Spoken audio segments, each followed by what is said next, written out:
বন্ধুরা দেখো ভাত বসে গেছে, আমি তরকারিটা বসিয়ে ঘরে গেছিলাম। তো দেখো এরকম হয়েছে।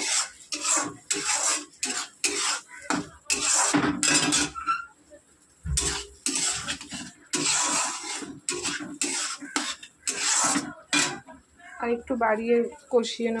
তো বন্ধুরা দেখো সুন্দর করে কষে গেছে কিন্তু। এবার আমি ভেজে রাখা পটলগুলো দিয়ে দেবো, চিংড়ি মাছটাও দিয়ে দেবো যাতে চিংড়ি মাছের গন্ধটা হয়।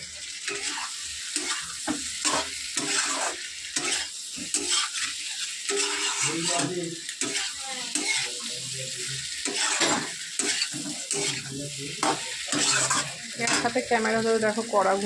তো বন্ধুরা দেখো কষা কিন্তু হয়ে গেছে, এবারে আমি জল দিয়ে দেবো।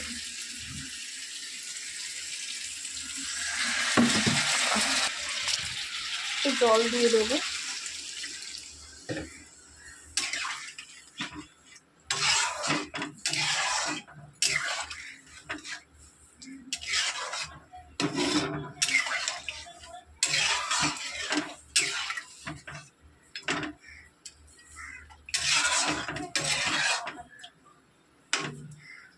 তো চলো বন্ধু এবার আমি ঢেকে দেবো, এটা হোক, তারপরে গরম মশলা দিয়ে নামিয়ে ফেলবো। তো চলো বন্ধু দেখে আসি তরকারিটা কতটা হয়েছে। এদিকে ভাত ফুটে গেছে দেখো, একবার করে দেখো রোদ উঠছে আর বৃষ্টি পড়ছে। কালকের কেচে রাখা জামাগুলো জানো না ভেজা, আজকে তো কাচই নি। কি কাচবো? কালকের গুলোই আমি শুকাতে পারছি না, তা আজকেরটা কি কাচবো?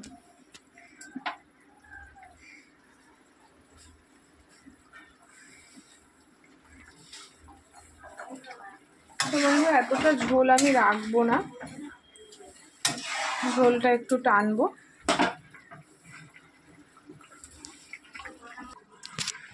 তো বন্ধুরা এবার নামিয়ে ফেলবো, সামান্য একটু গরম মশলা দিয়ে দেবো।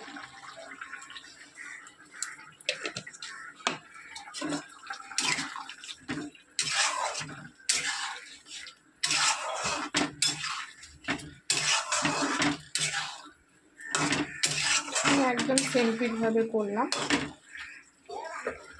অনেকে অনেক রকম ভাবে করে। তো এবার নামিয়ে নেবো,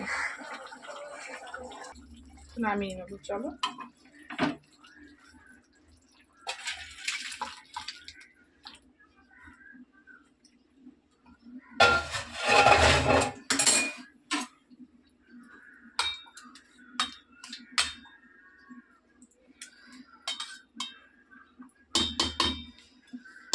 এই হচ্ছে আজকের আমার পটল চিংড়ি। ভাত হচ্ছে, আমি এবার ভাত হতে হতে কাজগুলো সেরে নেবো। চলো আবার পরে দেখা হবে।